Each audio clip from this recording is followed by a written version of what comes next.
Today's guest is Russell, an educator whose work challenges the way many of us think about learning, intelligence, and success. Russell specializes in helping students with dyslexia develop the writing skills they need to succeed in college and beyond. His approach focuses on building on a student's strengths, using writing to organize their thinking, and teaching strategies that help students become independent learners. Let's roll right in. All right, welcome to the Work Sucks, But I Like It podcast. Today we have Russell Van Brocklin. He's known as the Dyslexia Professor, shifting daily reading frustrations into confident academic wins for students facing dyslexia. Russell, welcome to the show. Thanks for having me. Russell, define work for us today. Work for us today is divided into two separate processes. One is intellectual work, where it's dominated by artificial intelligence. And besides what everybody tells you, just my background in this, when ChatGPT came out with its $200 a month pro plan in December of 24, I bought it that day. Okay. Okay. What you need to understand about intellectual work is you have to know what good is in your bones. And when you see it's not good, you know how to fix it. You Love can't that. really tell somebody how to do it. You know how to do it. Once you know that, really, it doesn't really matter if you know AI very well or not. You can learn it. If you don't have those two skill sets, you're not going to be able to do well in intellectual work. The Love that. second one is what I like to call head and hands. Okay. This is not your granddaddy's manufacturing job. You have to be very good with your head, very good with your hands. This is a 2-year community college degree. A lot of it's in, let's say, plumbing, becoming an electrician, auto repair, that sort of thing. And then it's usually plumbing and electrician is a 5-year apprenticeship on top of that. Okay. So those are the two areas of work that you can go into. Love that. So just so I can get the second one clear, did you say head in hands or head? Head and hands, yes. I want you to think back to your granddad, or your great granddad. They worked in building machines in World War II, let's say in a factory. You Yep. had to be good with your hands. Love that. But now, what used to be a factory of 5,000 is now a factory of 200. A lot of the manufacturing is done by machines, and a lot of those machines come from Europe.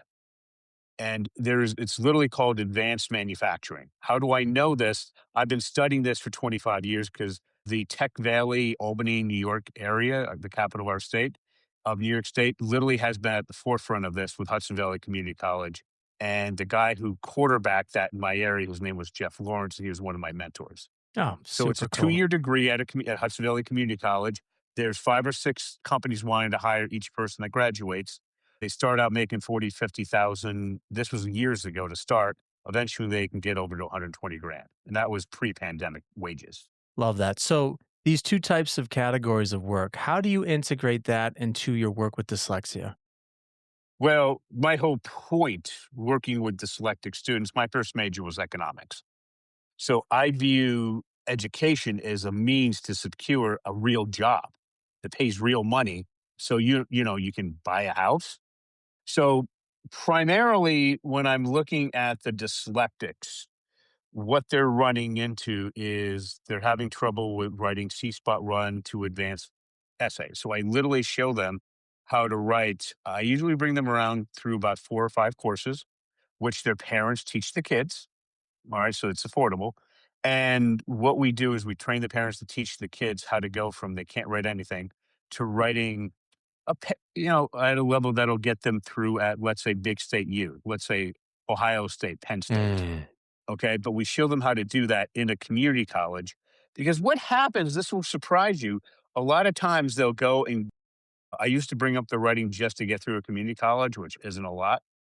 But then I found out that after they're in their careers for a while, they would tell me, Russell, I've been electrician for 10 years. It was great when I was 22, but now I'm 32 and my body's starting to get beat up. I want to go into management. So I need to be able to do the last 2 years. So we show them how they can, enough to get through a 4-year program. For those who want to go into a traditional bachelor's degree, I tell them that's not happening. You're going to get at least a master's. For vast majority, it's a master's level. Because at the master's, you actually learn how to do something for real. You get to know what good looks like and how to apply it. So there's a book called The Craft of Research based on the University of Chicago. sold over 1 million copy, and it teaches PhDs how to do doctoral dissertations. I swear these professors want these kids to have those skills before they come into college. Oh, interesting. So I show them an advanced form. Now we're talking about at least 7 classes. A lot of them skip the first one, which is how to write basic sentences. Then we show them how to do a basic body paragraph for course 2 through course 7, where we teach them this at an advanced level using some writing techniques that most AP English high school teachers don't know. Mm. And then we send them to college, and I say, do the rest there. And they learn the full book before they go to grad school, and then they do very well once they get it. No, very interesting. So, Russell, before we dive into this work of dyslexia, can you define for the listeners what dyslexia means? Or should we have this working definition throughout this episode? Well, how about I actually show you, and we can Okay. describe it for those All who are right. listening. Love it. Even How, better. how about we actually go to the science? I love that even more. This is the best science in my field. It's called Overcoming Dyslexia by Dr. Shelley Shaywitz from Yale. Okay. That's dyslexia. No So do kidding. you see how the back part of your brain has this massive neural activity, Yep. but the back part of mine has next to nothing? Yep. Now, do you see how the front part of my brain is about 2.5 times overactive? Mm. Okay. Yep. So this front part deals with word analysis followed by articulation. So the model is really simple.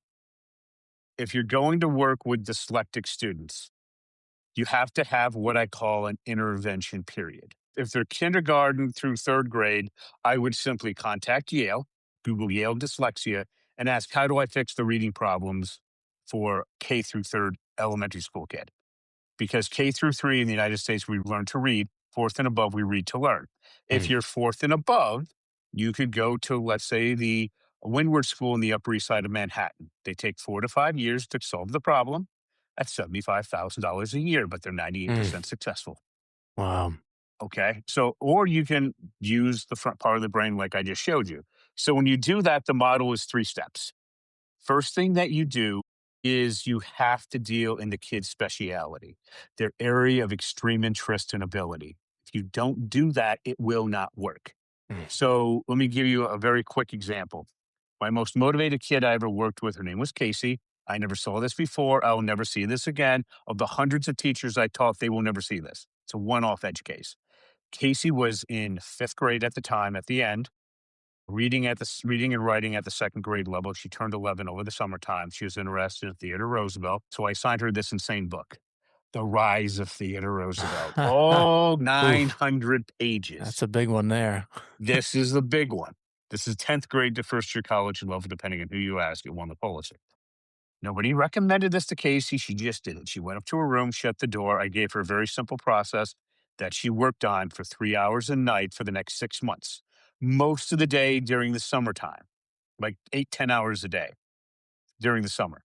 6 months later, you could flip to this random page, point to that random word, and she would tell you the exact dictionary definition. She jumped 8 grade levels in 6 months. Wow. And I worked with her for less than 15 minutes a week. And that's not the point. The point is when I moved to something she hated to see if it transferred, her motivation dropped by about 50%.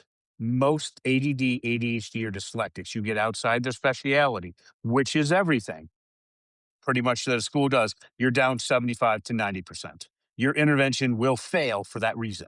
You have to be in their area of extreme interest and ability. I get them an audio book and a normal book, and you have to ask the kid, and they will tell you. That's step one.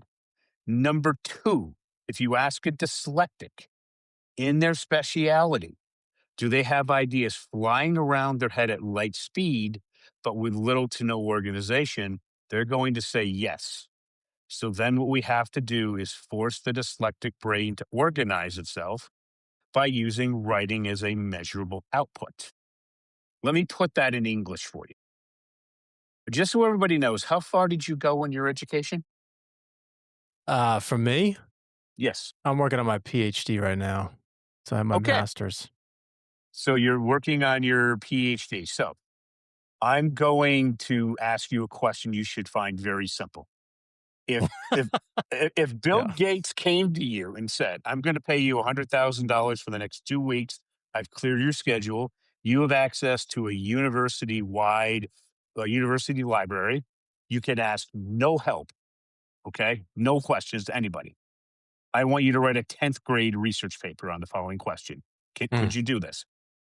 What effect did Martin Luther King's famous I Have a Dream speech have on the American civil rights movement of the 1960s? Oh, very profound effect, obviously, right? No, but could you just go to the library, pull the books out, and write the paper, high school level?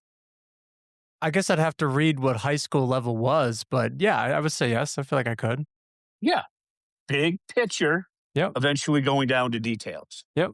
But for a dyslectic, it's like grabbing fog. We Ah, have to flip that script. We got to start off at a very specific point and slowly go out. We would ask, what personally compels Martin Luther King to want to give his famous speech? And then we'd just go to his biography, go to that time period, and find the answer. That answer would give us a question, which would give us an answer, which would give us a question that forces the dyslectic brain to organize itself by using writing as a measurable output. that. Does that make sense? Yeah, I love that. I love that they're Now writing it too.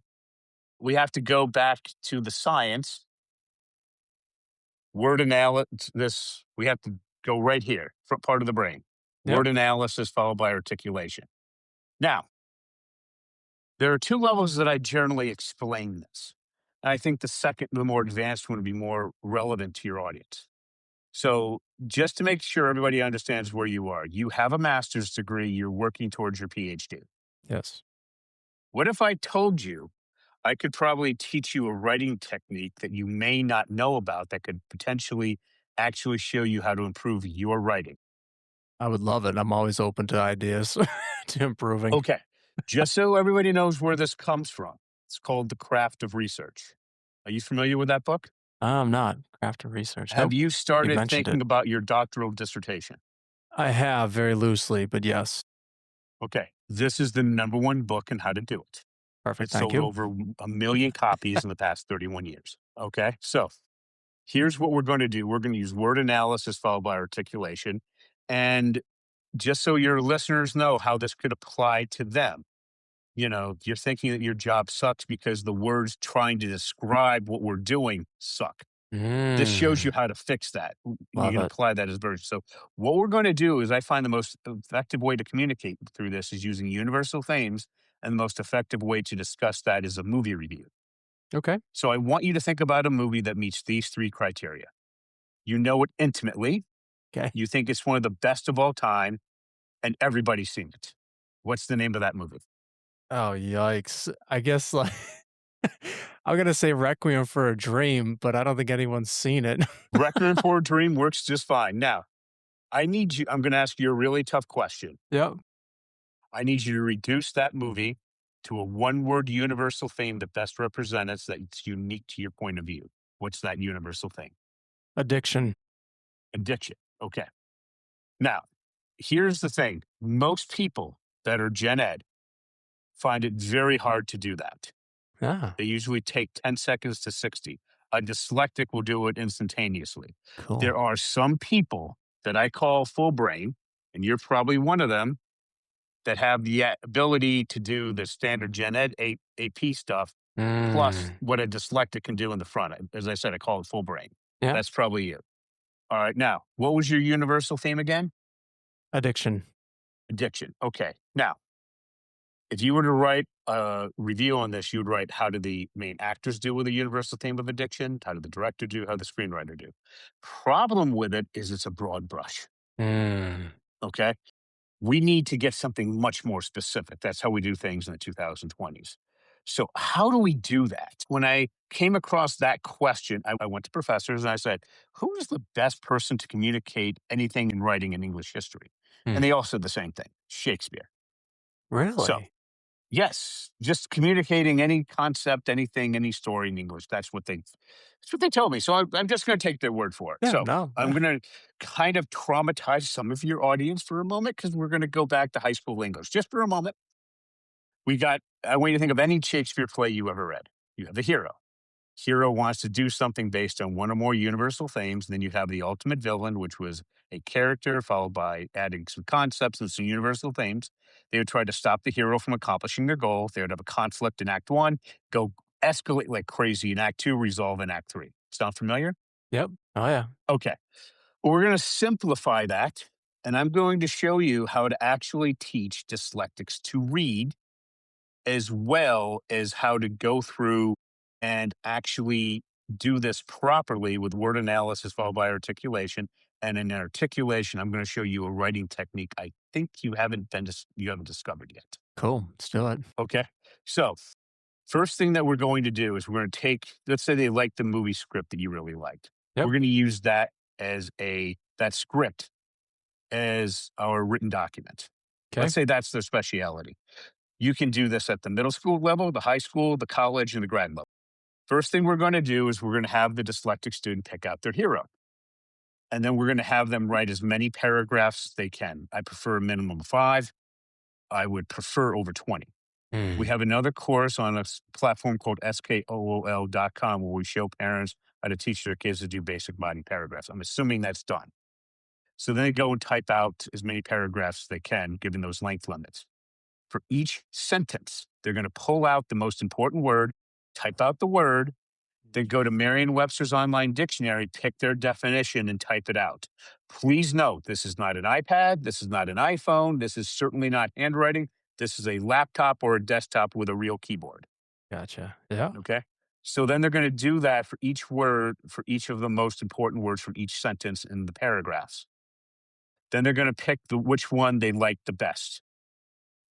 Now that's our base universal theme. It's like that very broad one you had in your movie review. We have to get much more specific. So then we're going to go and we're going to put that into the thesaurus. You can do 5 synonyms, 10 synonyms, the Mm. entire level, multiple levels. Just so you know what Casey was like a year later after this process, she would go through over 200 words. And then in under 10 minutes, they call it thesaurus. She said, this is the best one and this is why. She knew Mm. every definition by heart. All right. That's how she could do it in less than 10 minutes. And she could have argued with a university professor. Mm. That's how well she knew. So then you're going to find, let's say you're doing 10, you're going to type out the word, go to Merriam-Webster's online dictionary, pick your definition again and type it out. And parents are asking, well, why are we doing this? And this is what I tell them. Because your alternative is to sell your house, assuming it's paid for, to send them to one of those private dyslexic schools at Ah. 75, 100 grand a year for 4 to 5 years. Or they can sit at home, type out the word, type out the definition, because what that does is over time, do you see how this is a form of word analysis? Type out the word, type out the Yep. definition. After you do that 5, 10, 15, 20 times, I don't know what the number is. Eventually the kid's going to go, Mom, it's 90% a mom thing. I know what the definition is. Okay, mom checks the definition. If it's really close, they can stop typing it out. If not, go back to typing it out. Because Mm. when you have to take your SATs or GRE, whatever it is to go into grad school, the verbal section is essentially a vocabulary test. And my kids will do this in 9, 10, 11 years old. And when they're 16, 20, 23, whatever, applying to grad school, they remember 70, 80% of the words. They don't need to study them. Mm. Okay. So you do that, and then you pick out the best definition that best matches in your head. And that word is your universal theme. Now, because it's much closer, it's never going to be perfect. We can now use that as a lens to come up with your ultimate villain. I start off with characters, and I eventually move to concepts. Mm. We take those 3 things, your hero, your universal theme, your ultimate villain, put it in a basic sentence. Do you see how that's an advanced form of word analysis? No, I love it. Very systematic too at the word level. It's very interesting. I like it. Exactly. Now, we're going to get to articulation. I'm going to show you, I think, something new. So then what we're going to do is we're going to come up with 3 really good reasons. For each reason, we're going to reduce it to a simple universal theme. Then we're going to go into the script of your movie, and we're going to pull out a quote that deals exactly with that universal theme at the beginning of the script, and a quote that deals exactly with that universal theme at the end of the script. And we're going to put those 2 together. That's your data. From there, we're going to create our topic sentence. Now, have you ever noticed that going from your topic sentence to your data, it doesn't usually flow really well? For sure, yeah. Sometimes it's certainly, yeah, yeah. Have you ever thought of applying a warrant to a body paragraph? To a what? Say that again? Have you ever thought of applying a warrant to a body paragraph? What do you mean by that, I guess? I'm curious now. This is something you will be exposed to sometime in the next couple of years. This is a central part of the craft of research. The authors of that book have noticed that at the doctoral level, going from your topic sentence to your data, the flow sucks. Mm, So they apply a warrant, which is answering a how question and a why question gotcha, between your topic sentence and your data so it flows well. gotcha. Makes sense, yep. Okay. So now if you don't use the warrant in the future, you will be arrested. That's a joke. Love it, gotcha, now I see the Okay. word play on word warrant, yeah. So that's an advanced form. Now, just so we get back to the word analysis, when people ask, why do I have them keep typing out the word in the definition? Here's my question, and I'm being absolutely deadly serious on this. How can you apply word analysis effectively if you don't know exactly what the word means? Yep, We're talking about a dyslexic who has all that gotcha. massive overactivity flying around their head at light speed with little or no organization. If they don't know exactly what the word means, they Yep, can't use it. gotcha. So they have to type out the word and the definition. It takes about 6 to 18 months to do that consistently. Parents, you cannot let your kids copy and paste. It does nothing. It hurts them. Mm, So you have to sit over their shoulders until you can trust them. Then they can go and do this on their own. Most of the kids, what I find is once they understand why they're doing this, and then they eventually start building up a vocabulary. And one kid, parents was overlooking his shoulders every time. He did it for about a year. Then he came to me and he's about ready to explode. And I said, go ahead, explode, rant, rave. I don't care. I told his parents, let it go. He starts dropping F bombs and everything you can imagine like a drunken sailor. I finally said, "Oh, you had enough?" I said, "Yeah." I said, "Fine. Remember that book you couldn't read that you wanted to read? Here, read it." And he could start struggling, but he could start to read it, fumbling around. mm, I said, "Yeah, now you know what most of the advanced words are. You're having trouble with the simpler ones. That's why I've been having you do this." So he's like, "I have to learn the little ones?" I said, "Yes, you've already done the big ones. So do you think you can learn the little ones?" And then he just shook his head. He's mhm, like, "That's why you've had me do this." I said, "Exactly." Changed his attitude completely. And I said, "Guess what?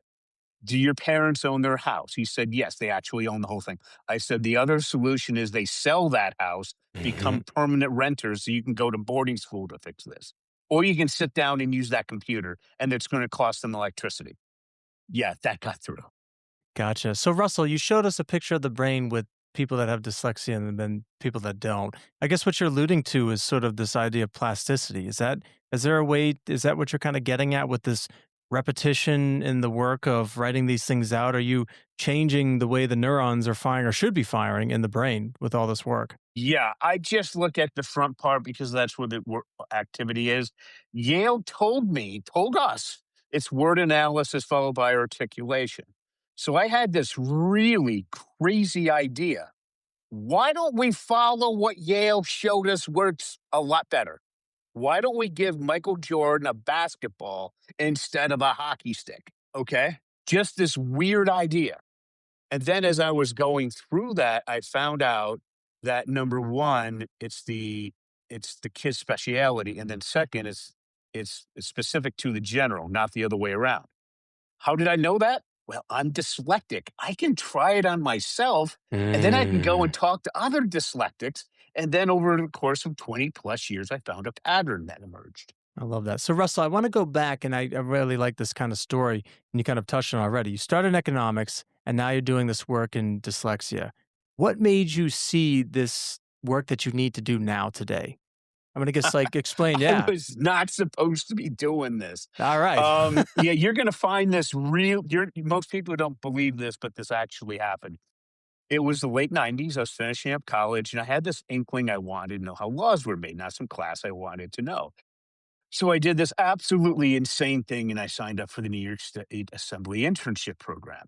Why insane? Because I showed up, I said, here's my neuropsychological evaluation. I have a first grade reading and writing level. So I couldn't do the internship. Mm, Well, the speaker at the time, his name was Sheldon Silver. So I went up to his office and they essentially came back and said, you are going to accommodate the living daylights out of this kid. We don't care what it costs. And they moved heaven and earth and they made it work. mm, Then it goes back to the political science department of the State University of New York Center at Buffalo. They looked at these insane accommodations as we don't like them. They recommended 15 credits of A minus. So they said, we're going to lower your grade to 15 credits of F. 29 years later, it's still there. So at that point, I went to my professors and I said, that was the dump truck that broke the camel's back. I'm going to grad school. Where should I go to force myself to learn to read and write so I can teach others? And they said, well, if you like politics and law, it's easy. Law school. So mm, I went to audit 2 law school classes. mm, So I went in, and it's the second day of, I kind of forced myself to learn to read a little bit. And then the professor calls on me. What they do in law school is they use the Socratic method. If you don't know the answer, which nobody does the first week, they keep asking you questions you can't answer to embarrass you publicly until you eventually adopt. Did you ever mm. experience that in your grad work? I have not. No, it sounds kind of Okay. brutal. So, yeah, they just, yeah. Okay. Well, that didn't happen to me. Okay. Everything focused for the first time in my life. That part of the brain triggered. So the professor asked me questions. Remember, he was a professor longer than I was born than I lived on this earth at that time. He asked me these questions, and then I answered him, and then I started attacking him. Well, you should have seen the look on his face. So then we're going back and forth 5 minutes, 10 minutes, 15 minutes. He finally throws up his arms, says, Russell, you couldn't be any more correct. And it's time I have to go on to the next case. I learned to read within a month. I learned to I learned to write within a couple of years. Then I go back to the New York State Senate because my senator is the majority leader of the New York State Senate. I said, I solved dyslexia. I want you to fund my dyslexia research program, Mm, which they don't normally do. So they sent me to the education department who said, where's this out of? I said, Buffalo. And they said, okay, we want a New York State distinguished professor in psychology to evaluate this. Now, remember, for your dissertation, you're going to get a couple of professors. You're going to have to give your defense. I didn't get off that easy. I had to mm, go to a distinguished professor in psychology. There's 2 in Western New York, convince them to give me an evaluation and to recommend this. In mm. other words, mission impossible. Well, just so happened the professor who gave me the original evaluation that started this mess was a distinguished professor. Her name was Dr. Reem Halichka. She reevaluated me for 20 hours over 3 days. Oh, wow. And yeah, and then she said, yeah, essentially what's happening is I evaluated this kid a couple of years ago. I reaffirmed base reading and writing 6th grade level. He turns his brain on. His writing's at about the 70th percentile of undergrad students. Back down. So light switch. Here we're going from the part of the brain that doesn't work, the part that does. Here's what's going on. Well, that got their attention. Then they said connect it to another person, a senior professor's research. His name was Professor James Collins. Wrote a book called Strategies for Struggling Writers. Mm. And I had to take his work from minor dyslexia to severe dyslexia. People said it was going to take years. Guess how long it took me to get his approval? Hours. No, a little under 2 weeks. Oh, sorry. Okay. Yeah, yeah. Still Okay. insane, okay? Yeah. So, basically, then I got 2nd place in the university-wide competition, and I got 15 grand. We tested out on the first student. How's this? What do you think would happen with this one? You remember the GRE? Yes, I do. Yeah. Okay. So we give that test to a high school junior, just so you know, all these kids are super motivated, super intelligent. She's 17. We give her a test for the GR, and her reading and writing has been verified at the 8th grade level. So we give her the GRE writing assessment.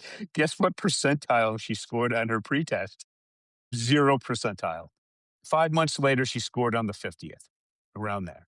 Now, just remember, the grader is a distinguished professor in psychology, not you being an overworked grad student working for the Educational Testing Service with a deadline. All Gotcha. right. So it's much harder. We did that similar with another student. He jumped to the 70th. It transferred over. I got the funding. We go back to Everett Park Central School District. right outside of Albany, New York, my old high school. And for 2 years, we took 5 kids one year, 6 the other. They were all had middle school writing skills, all super motivated, super intelligent juniors and seniors. They went from essentially the 0 percentile to the 30th to 70th percentile.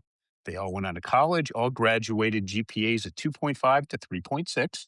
Wow. Cost New York State less than $900 a student compared to Landmark College, and that's transfer college at the time. We were 3x as successful for under 1% of the cost. Mm. They were over 100 grand. We were under 900 bucks. And that's how I got started. I love that. I love that, Russell. So, this is the Work Sucks, but I Like It podcast. What is something that sucks, relatively speaking, about your work? And what are you doing to make it not suck?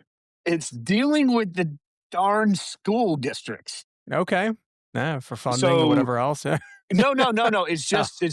Let me try to explain why it's a problem. I want you to think back to any time you were in your education, let's say middle school and beyond. If you did two things, if you set up a proper study schedule, and then you worked really freaking hard, you did well to amazingly well. Sound familiar? mhm.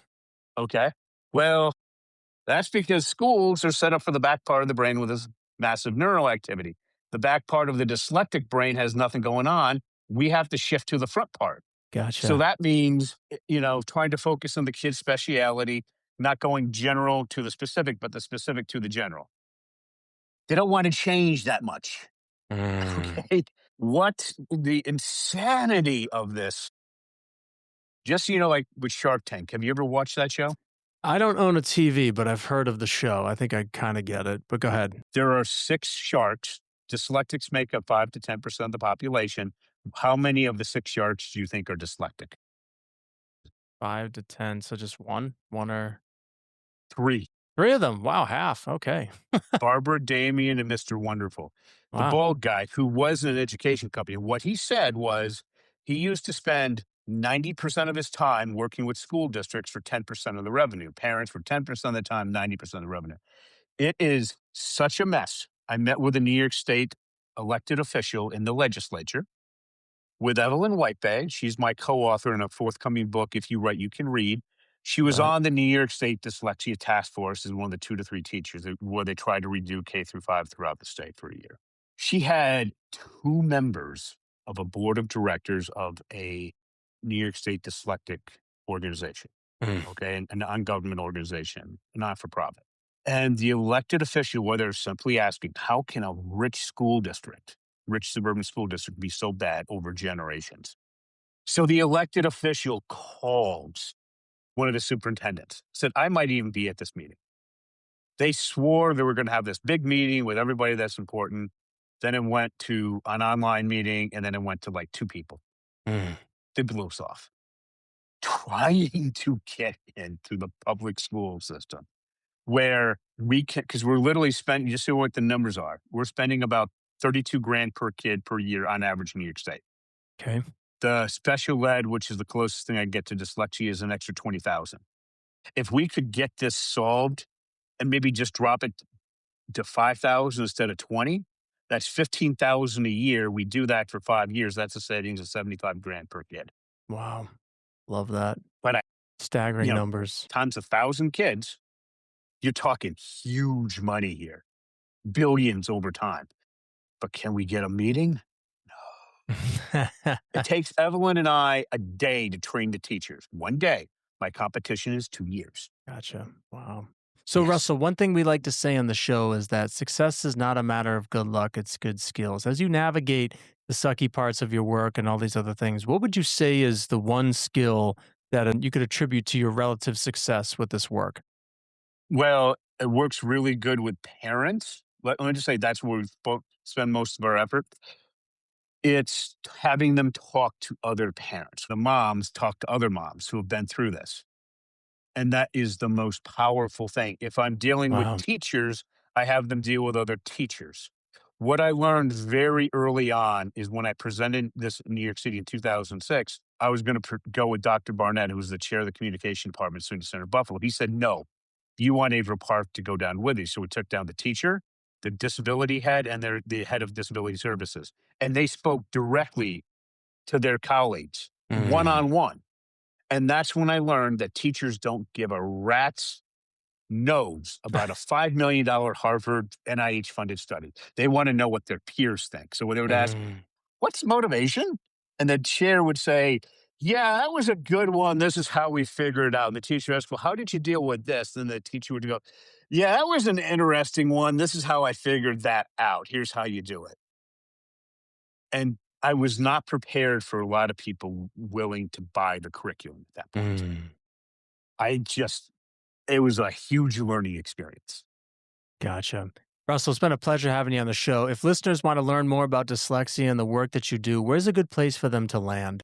Best thing to do is just go to skool.com, type in dyslexia classes, and we have a course there for parents. It's $147 a month. And we have a teacher there. Her name is Angela. She's a certified elementary school teacher in the state of Texas, 11 years of experience. Now she's a homeschooling mom. She's taken both her dyslexic and her gen ed kids through this, and she's there each week for an hour to answer your questions. Love that, Russell. Well, pleasure to have you on the show. Thank you so much. Thanks for having me. One of the biggest takeaways from this conversation is that solving difficult problems often requires us to challenge assumptions that have gone unquestioned for years. Russell's work reminds us that students who struggle in traditional classrooms aren't lacking intelligence. They may simply need a different approach that builds on their strengths instead of focusing on their weaknesses. At the same time, his story highlights another challenge that many people face in their work.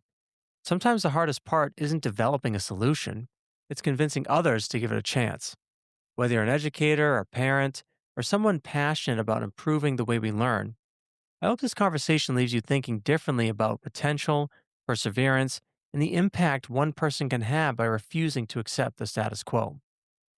The skill from today for success is that we must be clear on our words and so aware as to how we use them. For example, I hate the word negative when it comes to viewing performance, for example. Those things that he is doing are negative. Instead, I prefer to use the word delta. If he would start trying those things, they might improve his performance. And with that, we'll see you next time.